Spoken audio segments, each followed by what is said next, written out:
आज हम लेके आए हैं बहुत ही चटपटा, बहुत ही टेस्टी कच्चे आलू का बहुत ही टेस्टी नाश्ता। तो चलिए इसको देखते हैं कैसे बनाते हैं। चैनल पे नए हैं तो बेल आइकन के साथ ज़रूर सब्सक्राइब करें। तो यहाँ पे देखिए बनाने के लिए हम ले लिए हैं कढ़ाई, उसको अब हम गैस पे डाल के फ्लेम को ऑन कर दिए हैं। अब हम यहाँ पे डालेंगे वेजिटेबल ऑयल और इसको डाल के अब हम यहाँ पे डालेंगे साबुत जीरा। तो 1 चम्मच हम यहाँ पे साबुत जीरा लिए हैं और साबुत जीरा डालने के बाद अब हम यहाँ पे डाल देंगे चिली फ्लेक्स यानी कुटा हुआ लाल मिर्च। इसकी जगह आप हरी मिर्च का भी इस्तेमाल कर सकते हैं। तो यहाँ पे डालने के बाद अब हम यहाँ पे सफ़ेद तिल डाल दिए हैं। सफ़ेद तिल और सभी चीज़ों को इस तरह से मिलाने के बाद इसको हल्का सा भूनेंगे 1 से 2 सेकंड के लिए। तो यहाँ पे देखिए इसको हल्का सा हम इसको भून लिए हैं, ज़्यादा एकदम नहीं भूनना है।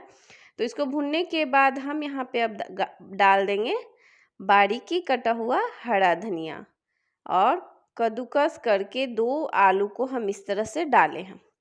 और आलू डालने के बाद इसको बहुत अच्छी तरह से मीडियम फ्लेम में ही इसको हल्का सा भूनेंगे।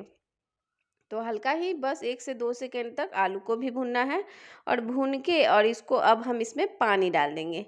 तो यहाँ पे हम पानी 1 गिलास लेंगे। तो यहाँ पे 1 गिलास पानी डाल के और इसको अब हम इसी तरह से हल्का हल्का चलाते हुए भून लेंगे ताकि जो आलू है वो हल्की हल्की सॉफ्ट हो जाए। तो यहाँ पे देखिए इसको अब हम इस तरह भून के और इसको हल्का सा उबाल आने देंगे। तब हम यहाँ पे नमक को डालेंगे। तो नमक में हम डाल दिए हैं सेंधा नमक। तो यहाँ पे सेंधा नमक डाल के और इसको अब हम उबाल आने देंगे। जब ये हल्की हल्की उबाल आ जाएगी तब हम यहाँ पे डालेंगे समा का चावल था तो उसी को हम पीस के लिए हैं। तो यहाँ पे समा का चावल लिए हैं, उसी को डाल के और इसको अब हम इस तरह से चलाते हुए इसको अब हम पकाएंगे।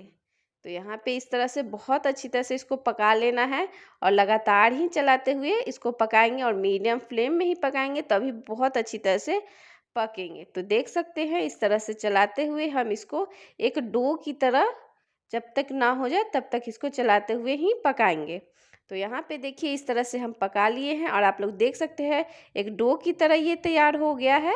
तो इसको अब हमें निकाल लेना है कि और फ्लेम को बंद कर देना है। जब ये हल्की ठंडी हो जाएगी, बहुत ज़्यादा ठंडा नहीं, हल्का सा जब ठंडा हो जाएगा तब इसको अब हम निकालेंगे।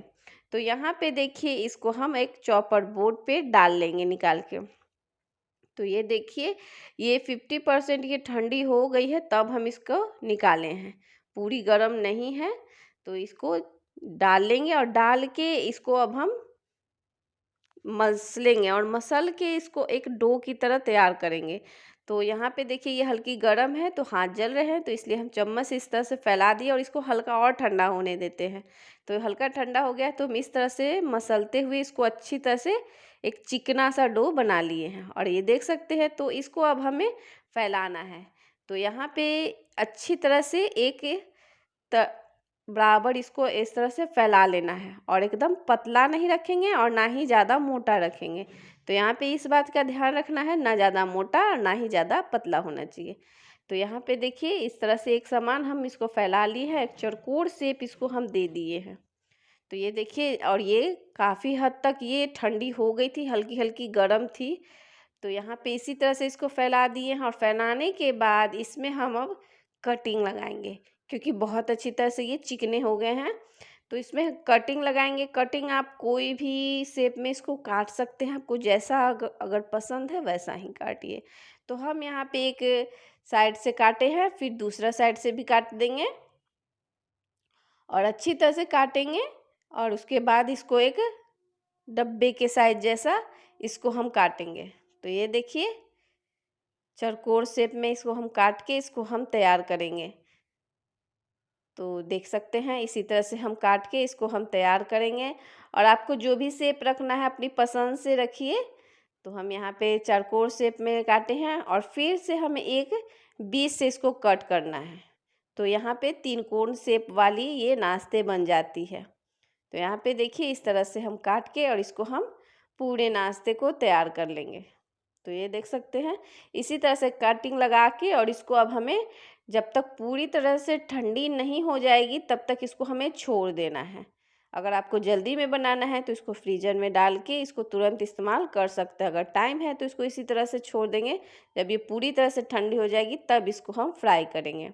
तो यहाँ पे देखिए ये बहुत अच्छी तरह से ठंडा हो गया है और आप लोग देख सकते हैं।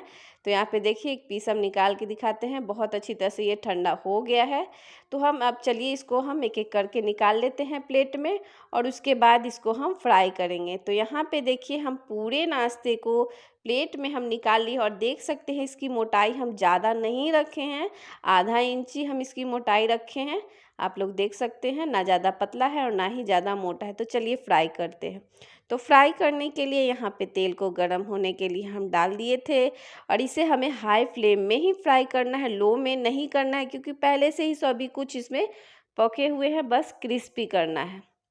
तो यहाँ पे देखिए एक बार में जितना आ सके हम उतना डाल लेंगे और डालने के बाद इसको हाई फ्लेम में ही एक तरफ से जब सीख जाएंगे तभी हम दूसरे साइड से इसको पलट के सेकेंगे। तो यहाँ पे देखिए इस तरह से इसको हम डाल लिए हैं और डालने के बाद इसको सीखने देंगे और उसके बाद हम इसको पलटेंगे। तो इस तरह से इसको हम तेल ऊपर से कर दिए ताकि सभी तरफ से बहुत अच्छी तरह से सीख जाए। ये बहुत जल्दी बन जाती है, बहुत ही टेस्टी बनती है। व्रत है में आप इसे बना के खा सकते हैं, बहुत अच्छी लगती है। तो यहाँ पे देखिए या शाम के टाइम नाश्ता हो कुछ चटपटा खाने का, उसमें भी आप बना के खाइए। समा के चावल का बहुत ही क्रिस्पी ये नाश्ता बनता है। तो यहाँ पे देखिए इसको हम पलट लिए हैं और पलट के और इसको क्रिस्पी होने तक इसको हम फ्राई करेंगे। बहुत ही अच्छी और बहुत ही जल्दी बन जाती है। तो हम बिना सूजी, बिना मैदा और बिना आटा के भी बहुत ही अच्छी ये नाश्ता बनी जाती है। तो यहाँ पे देखिए इसको क्रिस्पी हम कर लिए हैं और आप लोग देख सकते हैं बहुत अच्छी तरह से ये क्रिस्पी हो गया, इसका कलर पूरे चेंज हो चुका है। तो हम इसको निकाल लेते हैं और दूसरे बैच को भी इसी तरह से हम फ्राई कर लेते हैं। चलिए फिर आप लोग को हम पूरे बना के नाश्ता हम दिखाते हैं। तो यहाँ पे देखिए बना के हम तैयार कर लिए हैं पूरे नाश्ता, जो कि बहुत ही क्रिस्पी है, बहुत ही टेस्टी है। तो यहाँ पे हम पूरे नाश्ता तैयार कर लिए हैं और इसे हम केचप के साथ सर्व करेंगे। ये बहुत अच्छी लगती है खाने में। तो ये देखिए इसे आप व्रत में खाइए या शाम के टाइम खाइए, बहुत ही अच्छी लगती है और बहुत ही टेस्टी। तो इसको हम आप लोग को तोड़ के दिखाते हैं। ये ऊपर से क्रिस्पी होती है और अंदर से एकदम सॉफ्ट होती है। तो यहाँ पे देखिए इसको तोड़ के हम आप लोग को दिखाते हैं, ऊपर से क्रिस्पी अंदर से सॉफ्ट। तो मेरी तरह से ये नाश्ता ज़रूर आप लोग ट्राई करिए और हमें कमेंट में ज़रूर बताइएगा कैसी लगी आज की मेरी टेस्टी सी नाश्ते की रेसिपी। फिर मिलते हैं नेक्स्ट रेसिपी में। Thank you for watching video.